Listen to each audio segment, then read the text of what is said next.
Welcome, everyone. Thank you for coming this evening. My name is Eric Grode.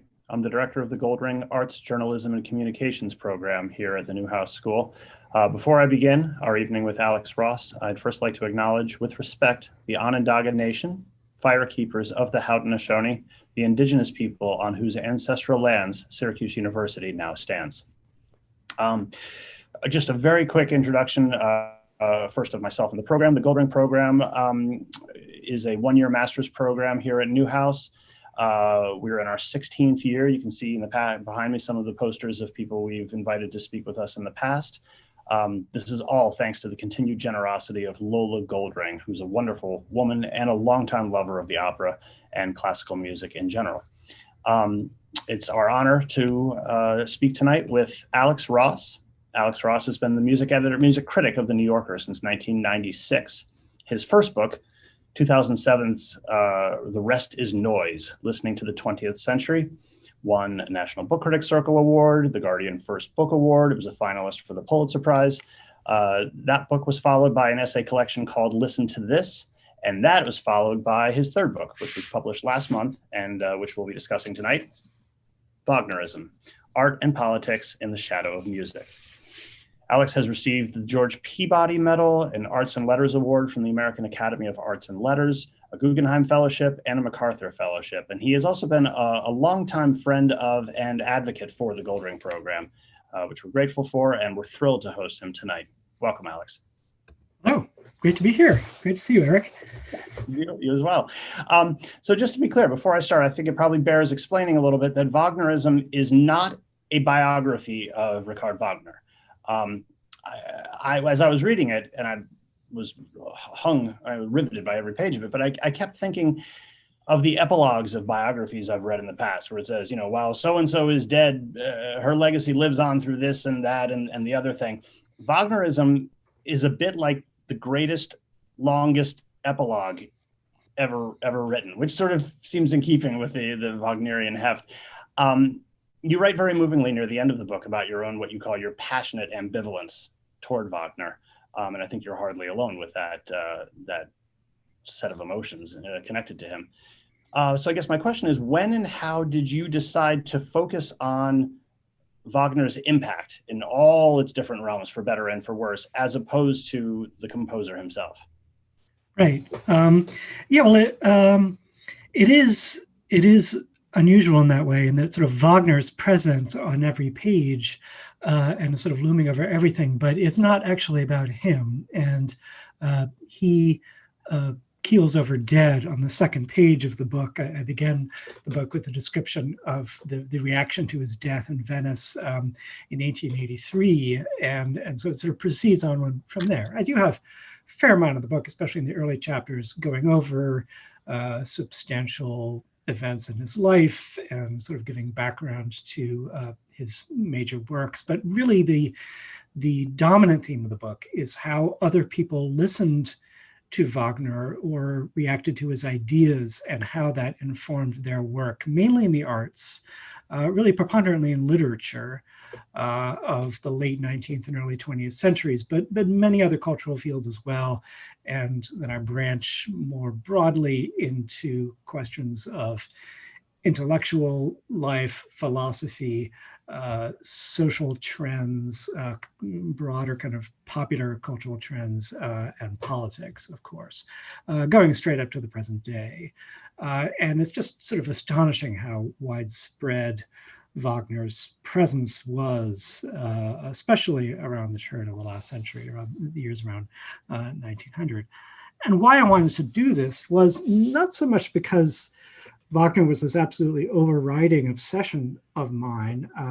As you mentioned, I have had quite an ambivalent relationship with him as a composer and as a cultural presence. My first reactions when I was a kid growing up, I was deeply immersed in classical music, but I had a quite negative reaction to Wagner the first few times I tried to listen to him, because the music sounded strange and amorphous and sort of lacking in the clear definition of themes and forms that I was accustomed to in sort of 18th, 19th century classical music. And a little later, I became very much aware of Wagner's anti-Semitism and his relationship with racist and nationalist ideologues who pointed the way toward Nazism. And so he seemed a sort of altogether suspect. And yet I found myself going back to him and listening more closely and experiencing the works on stage, which has really made the difference, and realizing that Wagner was not only this problematic composer of spectacular, orchestral excerpts, which is how so many people know him, but he was a great theater artist and an incredible psychologist and painter of characters on stage. And so I warmed to the work more and more, but always with these questions lingering. But even then, it wasn't to sort of grapple with the work itself that I wanted to write this book. Rather, it was because I was so fascinated by this question of how a single artist exercised this influence in other cultural realms, and what was that relationship like, and how did painters and novelists respond to the ideas of a composer, albeit a composer who wrote the words to his dramas and was therefore a literary figure in his own right. And even beyond that, I think Wagner's saturating influence in this period around 1900 was what ultimately drew me to the book, because this is just a period that has always fascinated me, and all the different forces at work artistically and culturally and politically. I just think it's such a pivotal moment in modern history, and so that was just the opportunity to completely disappear into the world of that time period, which is the heart of the book. I think was what made the topic irresistible in the end. Mm-hmm. You've become known, in my opinion, over the last 20-some years at the New Yorker for writing, writing often about fairly complicated music, at least to our modern ears, in a very crisp, efficient, clear-eyed sort of way. As you show throughout the book, Wagner's adherents traditionally haven't been those things. When you were researching the book and reading, and it's deeply, the bibliography shows, you've clearly steeped yourself for quite some time in a lot of Wagnerism. Was it hard to wade through those reams of kind of, maybe it was the time at the, fin de siècle, but this sort of rather purple writing to find what you were looking for? Or was the fact that writers tend to lose their minds when writing about Wagner almost, like, was that telling in its own right? Yeah, well, that's interesting in itself. I immediately at the start of the book, I'm quoting these rather loopy reactions to his death and poems, sonnets, and various other texts that were sort of scribbled immediately in the aftermath of his death, including there's a poem by a completely obscure American poet that has the line, "He hath ascended in the magic car." M and C capitalized, magic car, whatever that is. And so, yeah, people do lose their minds, but that's interesting. Why did he cause such a powerful reaction, especially among younger people, the young people at the end of the 19th century, early 20th century?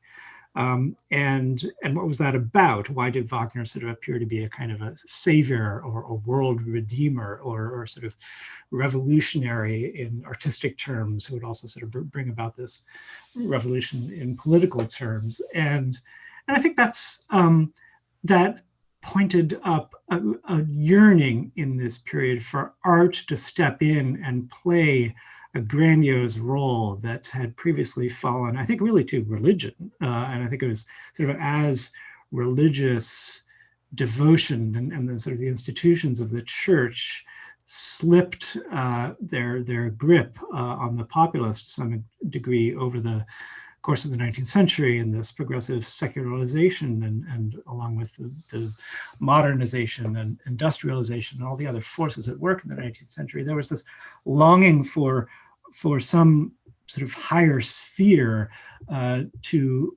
remain some kind of mode of elevation, and people really looked to artists especially to play that role. So it was a time in which artists, writers were lionized. If you just think of the reputation that people like Dickens and Tolstoy and Ibsen acquired in this period. So Wagner was one of those sort of almost sort of unrealistically heroic figures who were really supposed to save society on some level, and I think even more than all the others, I think he was playing this extraordinarily exaggerated role, and so that's sort of where the book begins, with this cult of art, this religion of art, which carries great dangers with it, and we can see very clearly how the worship of Wagner and this infatuation, which seems quite innocent in many instances when you're looking at these goofy poems, it seems quite harmless, but that cult can take on menacing implications when you look at how Wagner was folded into German racist and nationalist propaganda.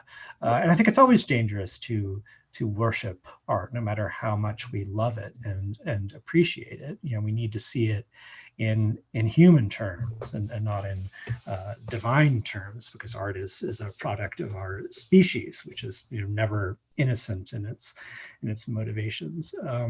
So yeah, but I enjoyed actually kind of immersing myself in this somewhat crazed literature, and then it was sometimes hard to decipher and sort of pull out what the really sort of salient themes were. I mean, beginning with Wagner himself, who produced this enormous quantity of verbiage beyond his works, which is sort of quite maddening to sort of have to deal with. I mean, not only because there's some quite odious views expressed in those writings, but it's just incredibly difficult to sort of understand what he's saying a lot of the time, and that's sort of this pervasive sense throughout this period, and sort of everything revolving around Wagner's. People are having these very intense feelings and very, very intense impressions, and sort of having this sense that they were being empowered and sort of to go out and do great things under the influence of this music. But what does it mean? And sort of there are so many different interpretations of the work, sort of all across the political spectrum and cultural spectrum. So it's a fascinating phenomenon in how we react to art and how art acts in our lives. And one thing I learned from reading the book, and it probably has a lot to do with what you just described about how he just wrote so much and said so many, at times, contradictory opinions and viewpoints, that until reading Wagnerism, I had no idea what a foothold Wagnerism had on the left in Russia and elsewhere. I didn't know that environmentalists had glommed onto Wagner at times, and Pope Francis you really, no matter where you're coming from, you can find something in there. And sometimes more than a little something, to reify whatever it is you want. Yeah. You can find whatever you want in Wagner, whatever you believe in, whatever your background is. I think he's just one of these artists like Shakespeare, like Dante. I mean, everyone can sort of find themselves mirrored in the work, and sort of you can find sort of evidence of your own views somewhere by sort of creative interpretation. And that was very much a product of his own slipperiness, in ideological terms. And we sort of, the prevailing image of him is as an anti-Semite, as a nationalist, as a chauvinist, and he was all those things. But there were other ideas and tendencies that were part of his personality, which pointed in different directions. And one very important thing about him was his association with the left. And he was forced to leave Germany in 1849 after the failure of the uprising in Dresden, part of the wave of revolutions of 1848 and 49.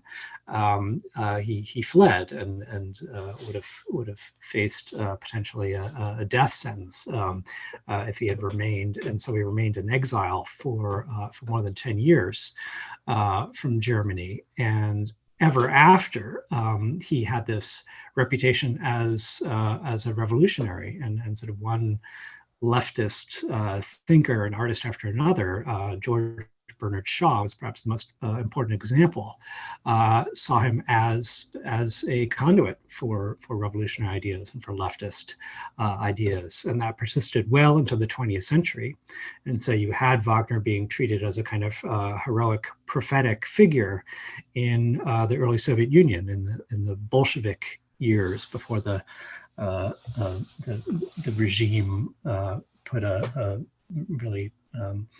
very strong control over the arts. But in that early period, when so many radical ideas were swirling around in the arts, Wagner was treated as a forerunner.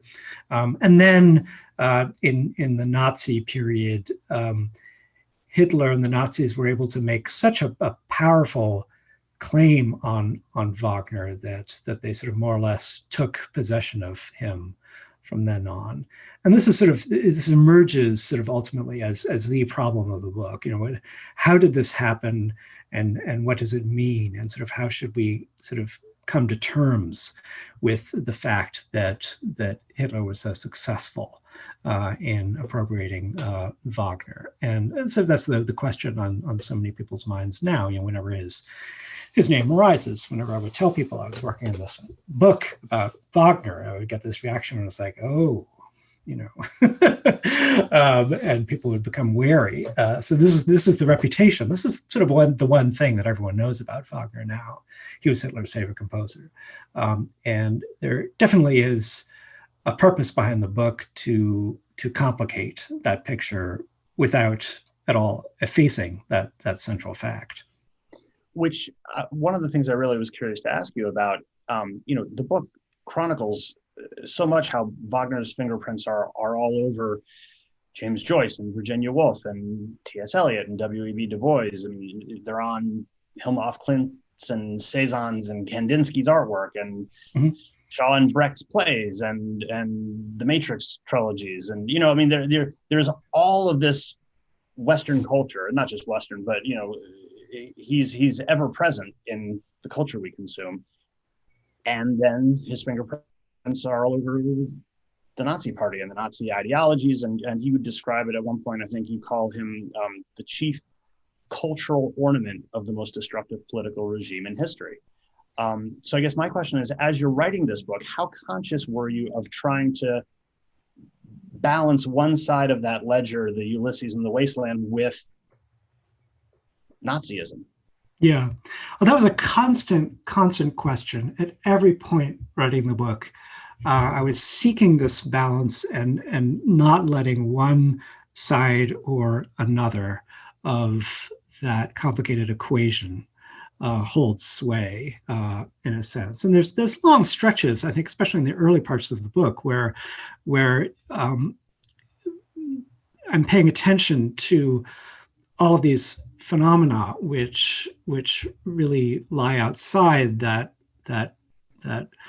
line that runs from Wagner to Hitler, and the sort of all these figures who are offering very different understandings of Wagner, to the point where you might begin to forget these darker, menacing forces in Wagner. But I never wanted the reader to forget, and so the book is structured to regularly touch upon that very important, although not really a kind of absolutely straight line going from Wagner to Hitler. It's a rather circuitous line in many ways, but nonetheless it's there. And so I never wanted to lose track of that thread. And even I think there was a way in which I wanted to structure the book to restore, sort of have the reader experience the shock of this really, in so many ways,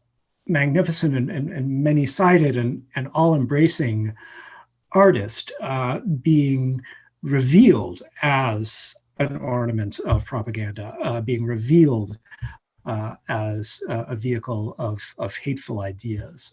And so it's really only in the middle third of the book that I start to concentrate very heavily on that darker side of the legacy. The fifth chapter is about Wagner in Wilhelmine Germany, Imperial Germany, in the later 19th century, very early 20th century, and these themes are certainly surfacing there. The sixth chapter is about Wagner race, Wagner and racism, and the 10th chapter is about Wagner in World War I and the sort of extreme nationalization of Wagner is taking place there as well, all leading up to the 13th chapter, which is about Nazi Germany. So yeah, so this shadow is growing in the middle part of the book.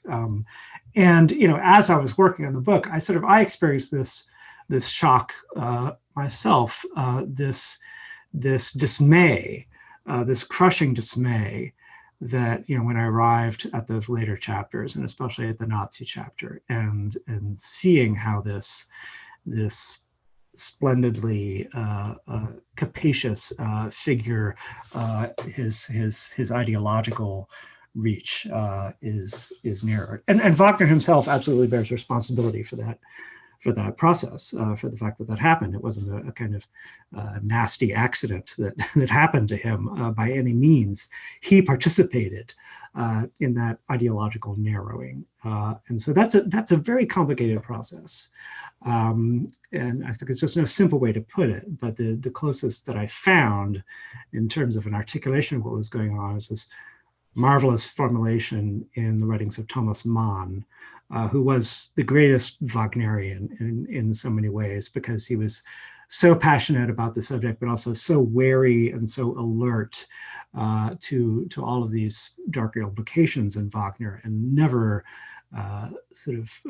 hid those things and sort of tried to cover them up. And so there's something very candid in terms of how he approached Wagner. But what he said was that Wagner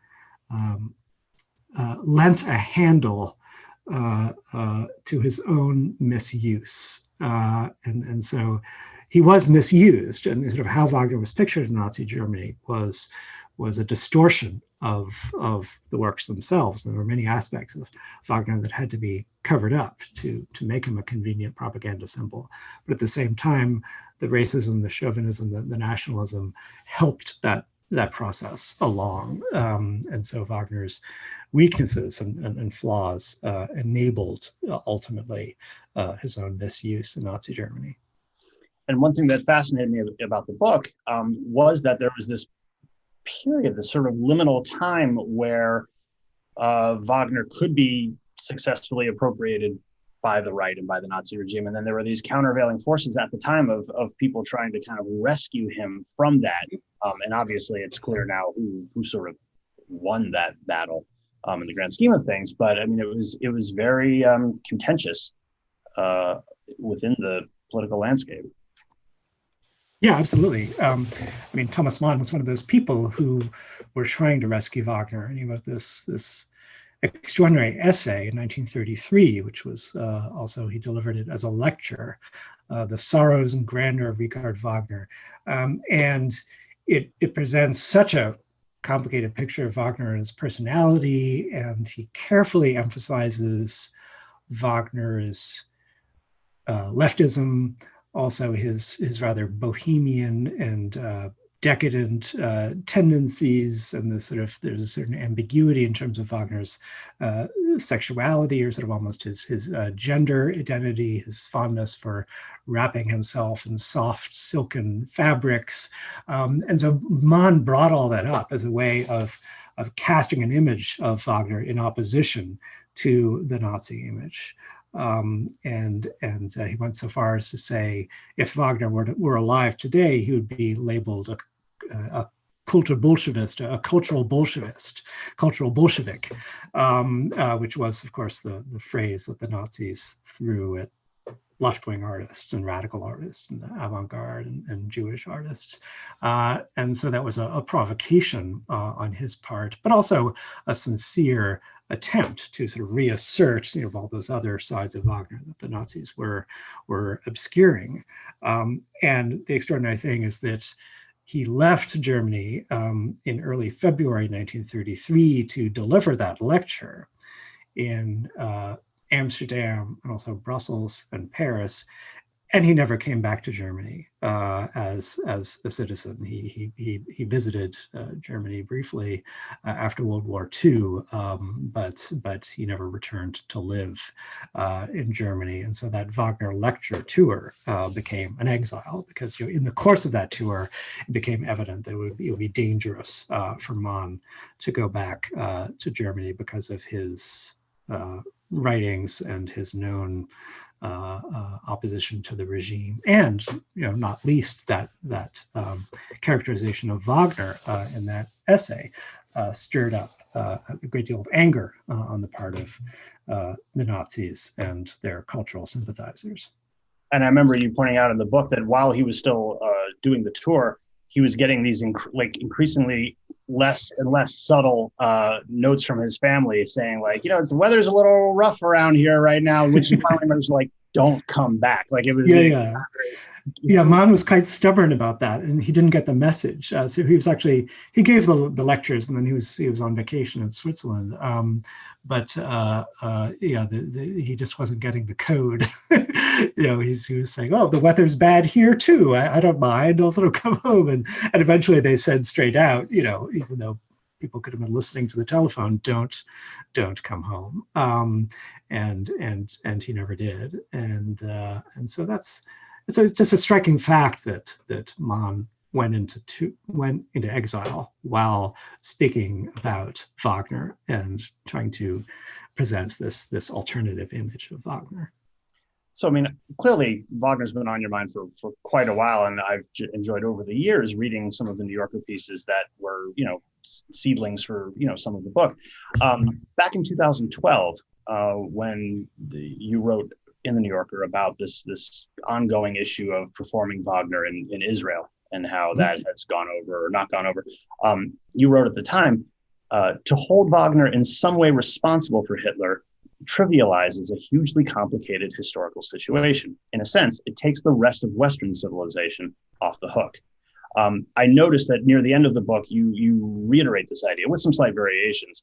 But I'm curious to know, over the decade plus of researching and writing this book, did those years change your feelings on how much his identification with Nazism, colors or affects how he is or should be viewed? Yeah, I think from that period, some years back, when I was sort of still in the early stages of working in the book, to today, I don't think my sense of the matter has changed that much. I see it as incredibly complicated. Over time, sort of much broader period of time, my opinion has changed. And I think earlier, I wrote an essay about Wagner for the New Yorker, actually in the late 1990s, where I was quite a bit more censorious and quite a bit more convinced that there was a more direct relationship between Wagner and Hitler. And what changed really was just reading more deeply about the subject and assessing all the evidence, and sort of coming to the conclusion that it is a simplification, and there's a kind of a scapegoating which goes on, I think, when we assign too much blame to Wagner, because my feeling ultimately is that Hitler did fall in love with Wagner's music at a quite young age when he was a teenager, but early on there was no sign that Wagner influenced him politically. It was more that he was just swept away by the music and sort of had these vague fantasies of future greatness while listening to the music. But what I point out in this book is that so many other people had that same experience, and people of many, many different backgrounds. And this sense of being empowered or sort of reinforced by Wagner is something that you also see in W.E.B. Du Bois, the great civil rights philosopher and political thinker. You see it in Theodor Herzl, the founder of the Zionist state. You see it in in feminist writers and early gay rights activists and leftist figures and so on and so forth.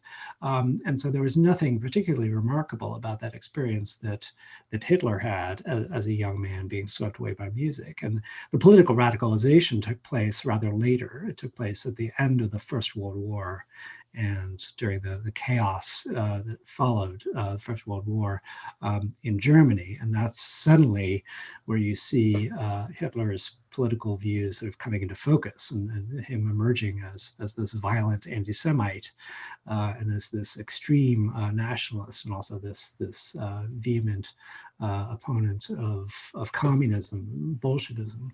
And so to say Wagner was responsible for that turn, I think, is mistaken, because this totalitarian political system that Hitler came to embrace is not something that you see any sign of in Wagner's political thoughts, to the extent that you can find anything really coherent in his political thoughts. But he was just simply not a believer in a massive militarized state. He actually protested very strongly against that idea at the end of his life. And there was a pacifist streak in Wagner's, a kind of anti-militarist streak. So some components of Wagner's political thinking do point toward Hitler, and others point in really the opposite direction.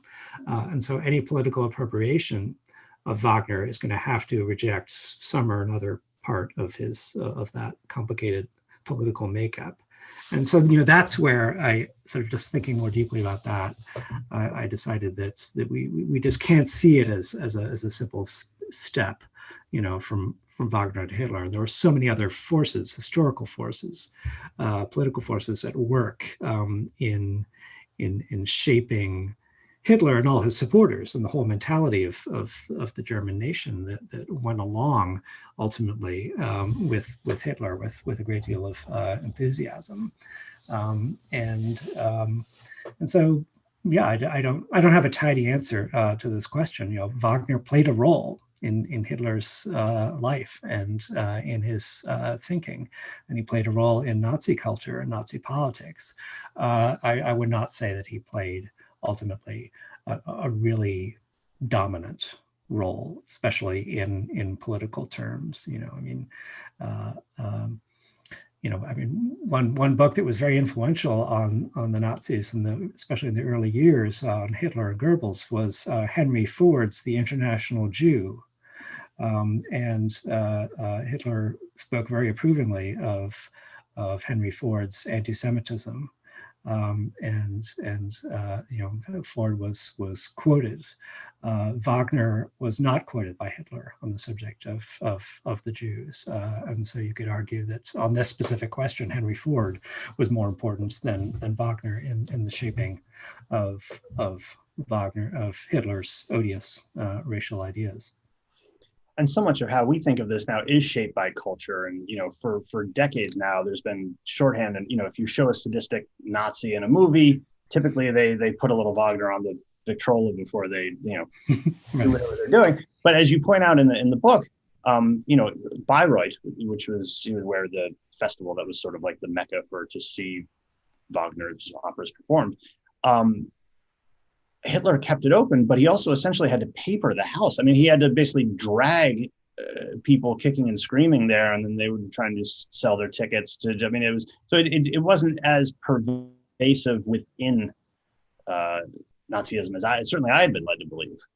Yeah, I mean, Wagner was broadly popular, but there was also this sort of almost darkly comic aspect to Hitler's determination to make everyone love Wagner as he himself loved Wagner. And he ran up against the fact that just, a great many rank and file members of the Nazi Party had no interest in this composer. And, Goebbels knew especially well that it was popular culture. It was movies and pop music and sort of entertainment that was a far superior weapon, tool for manipulating the populace than a big, complicated 19th century composer like Wagner. And so there was a kind of tension between Hitler's idolatry of Wagner and the sort of pragmatic methods of the Nazi regime in imposing a dictatorship and in either controlling or distracting.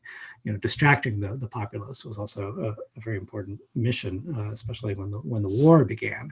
And so, a lot of people didn't like being dragged to these Wagner performances, and there was this recurring problem at the Nuremberg party rallies where the annual Meistersinger performance was underattended, and people were giving away their tickets, and someone's dentist was there in the crowd as opposed to whatever important Nazi party personage was expected to be there, and Hitler was upset about this, and he was kind of poking people who were snoring during Wagner performances to wake them up, and it sort of went on and on. And there was also a kind of, there were political tensions around Wagner, and there were some fervent Nazis who did not feel that Wagner was actually a very good representation, very good representative of Nazi ideology. And they thought he was dubious.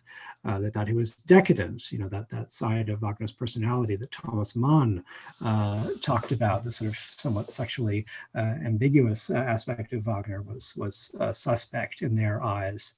It was thought that Wagner had been actually too close to Jewish people, and he did always have many Jewish people around him. And there was a rumor that Wagner himself had Jewish ancestry, and that rumor kept going around. And then especially Wagner's final opera Parsifal, with its rather pacifist message, with its sort of idea that compassion is the most important of virtues, and the ascension of this hero Parsifal is not about killing dragons and running through rings of fire as it was for Siegfried in the Ring Cycle.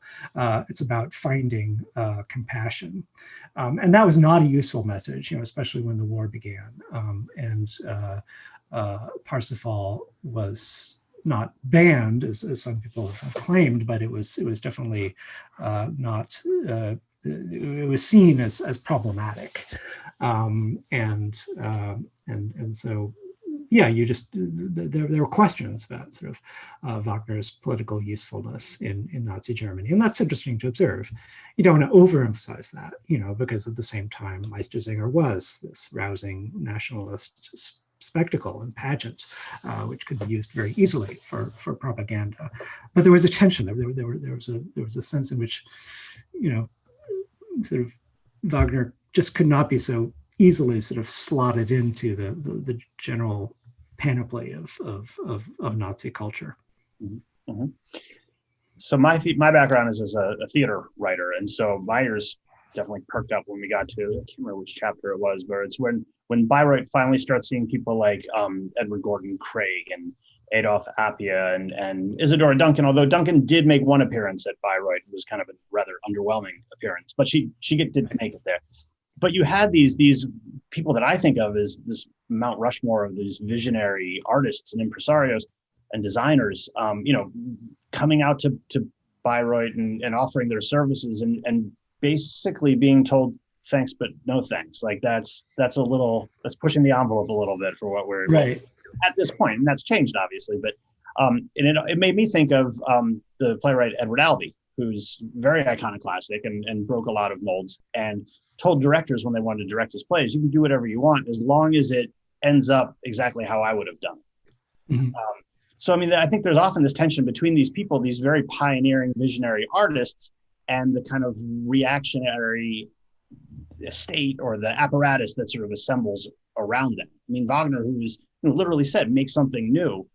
And then the Bayreuth powers, the COSM, or whoever the powers that be, they were like, well, but with an exception of us. Yeah, that's a fascinating story, because Wagner was such a powerful theatrical thinker, and it's something I just keep going back to over and over again, is the fact that Wagner was sort of first and foremost not a composer. I think Wagner was a theater artist who wrote the music for his own productions, and he also wrote the words.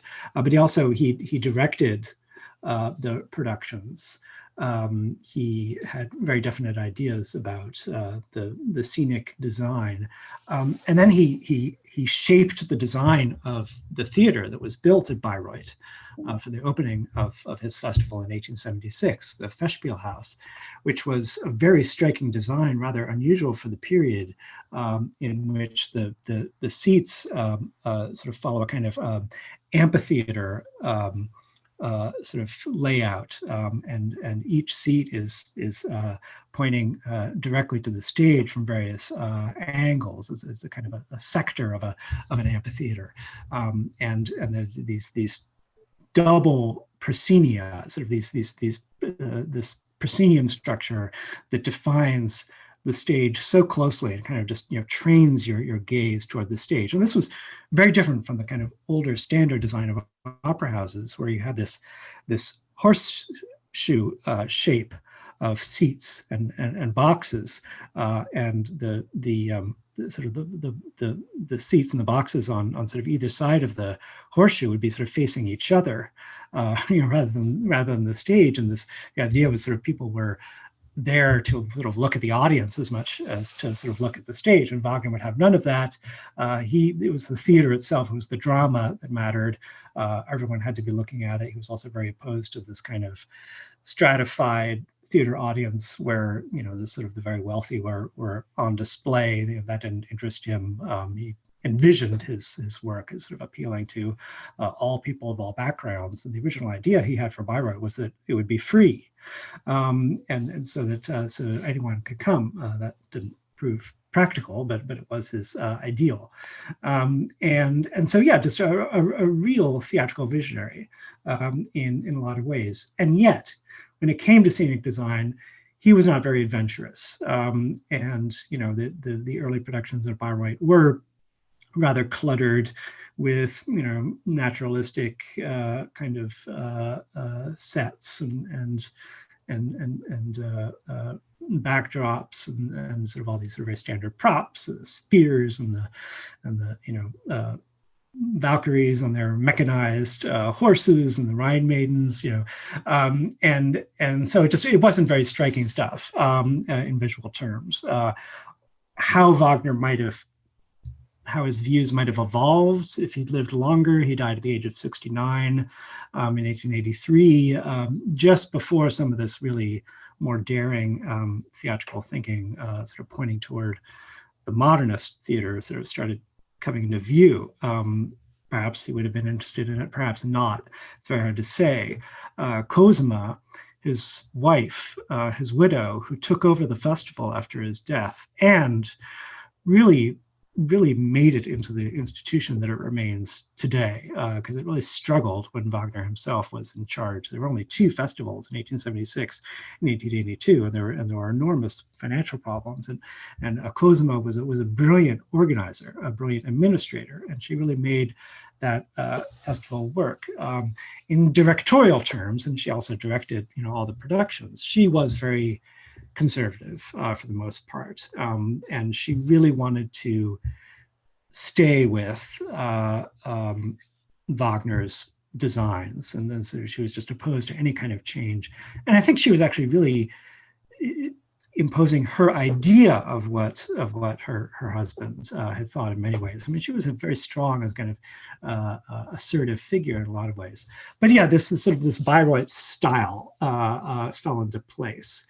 And what so much bothered people like Appia, who came to Bayreuth many times, was he felt this enormous dissonance. He called it the Wagnerian contradiction between what was going on in the music, this incredible flow of impressions and sensations and these sort of semi-abstract musical landscapes, and this kind of stream of consciousness in Tristan and Isolde, the sense of a dreamscape, sort of the audience entering into a dream state, and sort of this the sort of grandiose kind of mythic structure of the Ring, and he felt that musically the work was so advanced, and the theatrical design he felt was so reactionary and just so inadequate, to what was contained in the music especially. And so he started envisioning these much more radical, much more austere and sort of abstract and simplified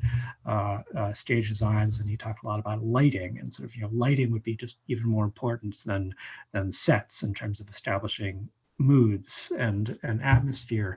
And, those designs, became really iconic early representations of sort of modernist ideas in theater. So sort of in reacting to what he thought was the inadequacy of Wagner's stage design, he helps to invent sort of the modern theater. And Craig was also very interested in Wagner, and then a little later Meyerhold was deeply engaged with Wagner, and sort of was envisioning his own even more radical designs for Wagner. So yeah, it's a fascinating story of how Wagner activated these ideas in theater people, which really pointed the way to modernism.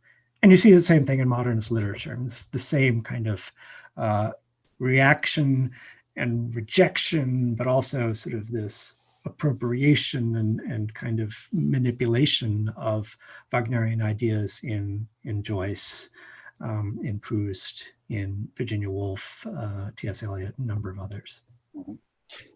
And some of those connections I'd known of over the years, possibly because of things you'd written in the New Yorker.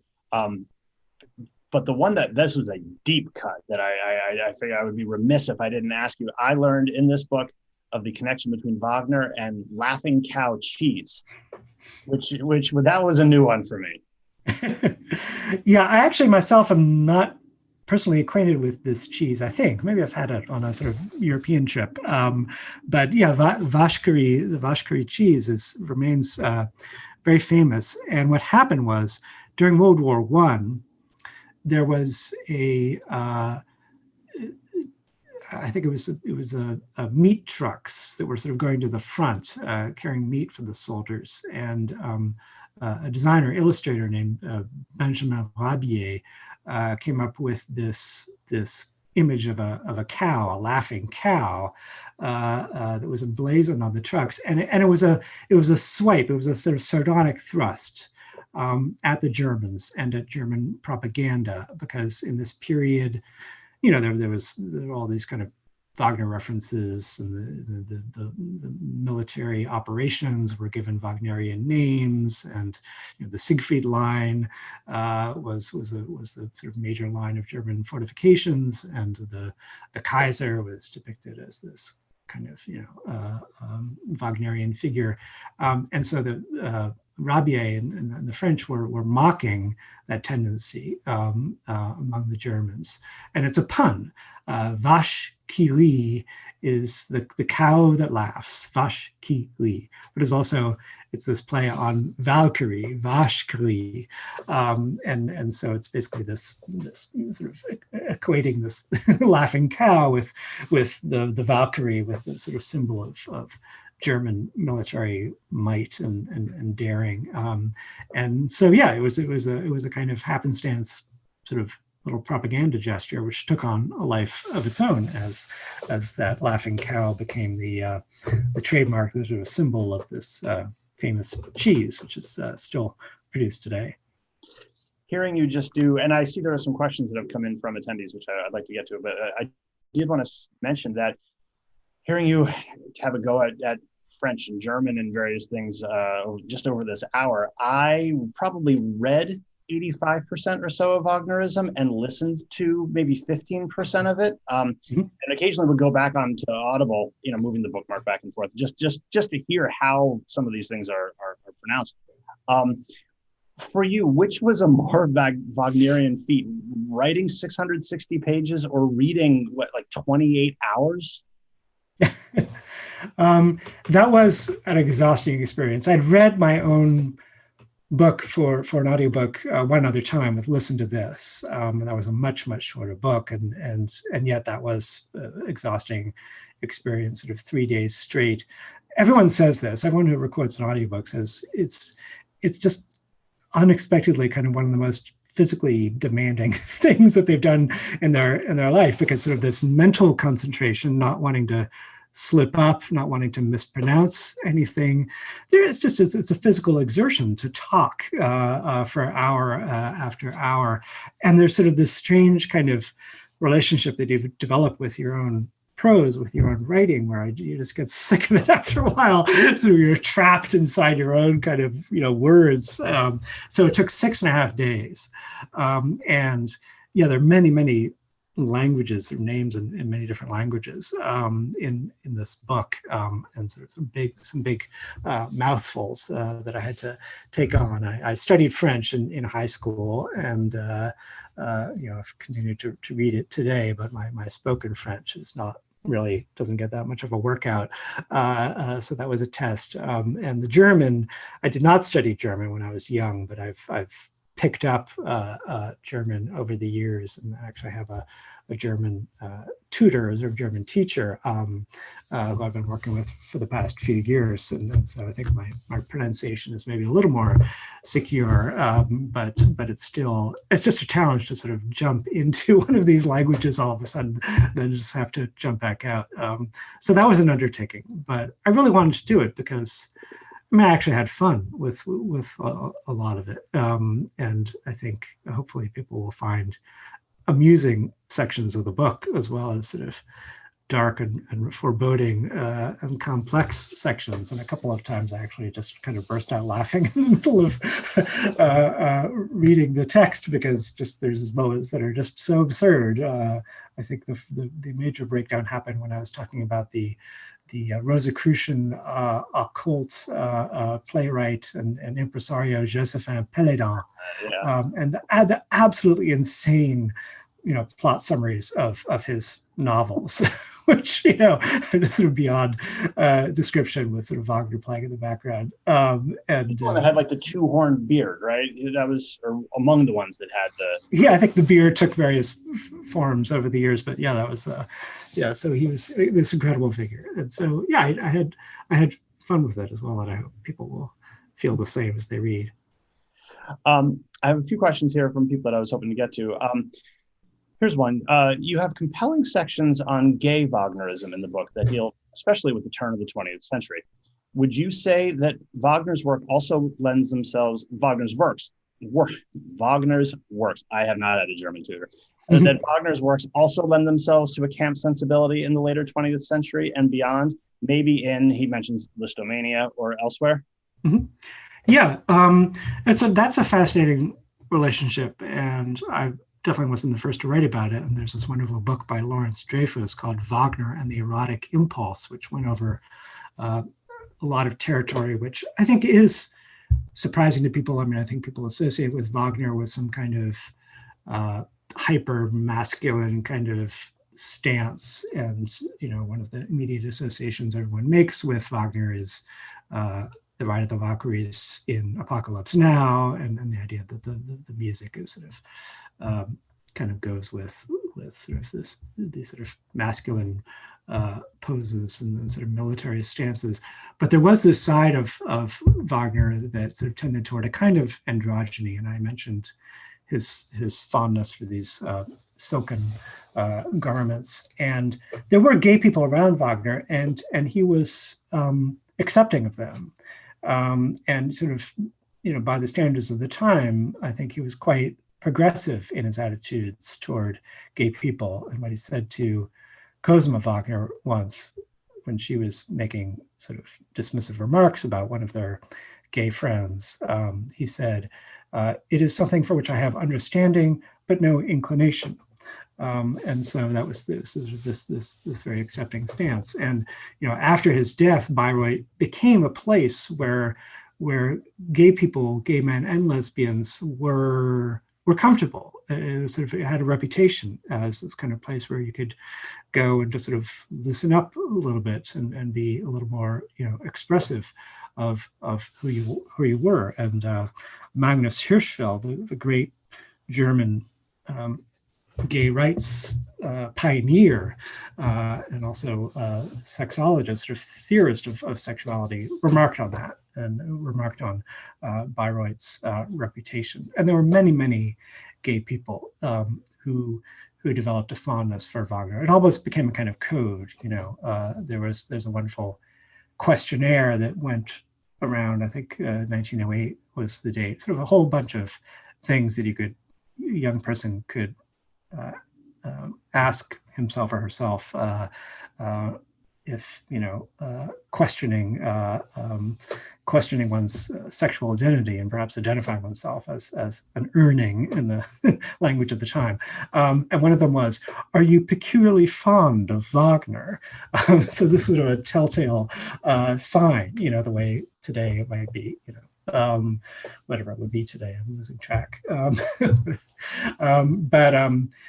So yeah, there was this strong identification between gay identity and Wagner, and with Thomas Mann, of course, who was a sort of difficult to define his sexuality exactly. He was sort of a non-practicing gay man in a certain way.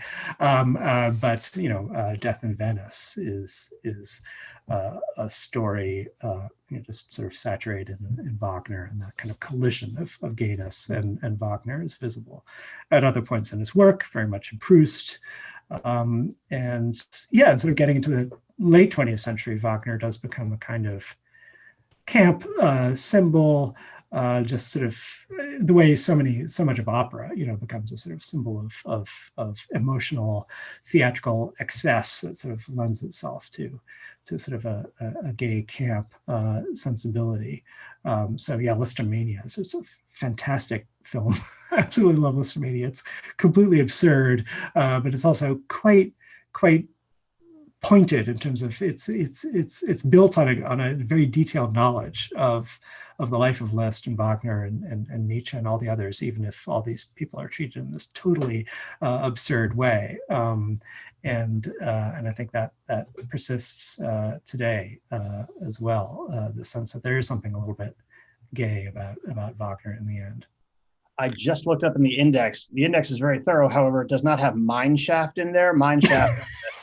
I gather that is an omission. Mineshaft should be in the. Yeah, Mineshaft was this really extreme gay club in the 1970s, well before my time, where just sort of was a lot of the most kind of extreme sexual practices were commonplace, and apparently the strains of Wagner, of Parsifal in particular, were heard wafting through this this club, and there was a sign posted asking patrons not to discuss Wagner's ring cycle too loudly to avoid distracting the customers. So that was definitely a thing, yeah, that's, you know, as someone who's gay myself, I mean, I'm particularly fascinated by that relationship. But it's also just another way in which Wagner has been appropriated and has become a symbol to people of many, many different backgrounds. So we just have about 2 or 3 minutes left. I have one more question I'd like to get to. So can you speak a little about the effects you hope the book will have in the future? What do you hope readers will take away from it? Well, I don't know. I mean, of course, I did have this intention in putting this book together to open up people's images of Wagner in a lot of ways, especially if they have defined him sort of purely as a proto-Nazi or whatever. And so in some ways, I would hope that the book sort of might lead people to sort of go back and reconsider Wagner on some level. But that wasn't really the primary purpose. I mean, it is a work of history, and it is an accounting of this phenomenon called Wagnerism, this incredibly widespread influence of Wagner on the arts. And that's, I think, now a somewhat overlooked phenomenon. People are surprised to find out how widespread it was. And so certainly my hope is that sort of emerges more into awareness, but sort of what the future holds for Wagner as a cultural figure. You know, I'm not trying to convert people to Wagner, and he's always going to have a rather limited audience, not only because of the political problems, but simply because, you know, opera isn't really a popular art form anymore at all. And Wagner is an especially demanding, example of the genre. So the appeal is always going to be somewhat limited. And perhaps at some future date, people may decide they're done with this figure and don't want to have anything more to do with him. But history suggests there have been so many attempts to get rid of Wagner already, and there's something in him which persists, and he keeps getting rediscovered and sort of presented in new ways. And if we just look at how Wagner is produced on stage, especially in Europe, especially in Germany today, these spectacularly varied and often wildly experimental or sort of provocative ways of putting Wagner on stage. And so there's a sense in which he can withstand all that. There's something about him which is just very adaptable, something about him which is actually strangely elusive and slippery. And I think this is something that I kept sort of noticing as I worked on the book. I mean, who was Richard Wagner? I mean, he had such a powerful personality, and his work makes such a sort of powerful impression. But there's something ultimately kind of almost maddeningly vague and elusive about this work, and that I think is exactly why it exercises such power, because people, we keep sort of adapting it to our own purposes. We, the spectators, we, the audience, and I think that's going to go on for the indefinite future. Well, this was fascinating. Thank you. I really appreciate you taking the time to meet with us. I'll just re-plug the book as if that wasn't a great enough plug for an hour-long plug. But Wagnerism is the name of Alex Ross's new book. I highly encourage people to go pick it up. And on behalf of the Newhouse School and the Goldring program, thank you so much for joining us. Thank you. Thank you so much, Eric. This was wonderful to talk. Great. So thanks again. And thank you everyone for attending. Take care. Bye-bye.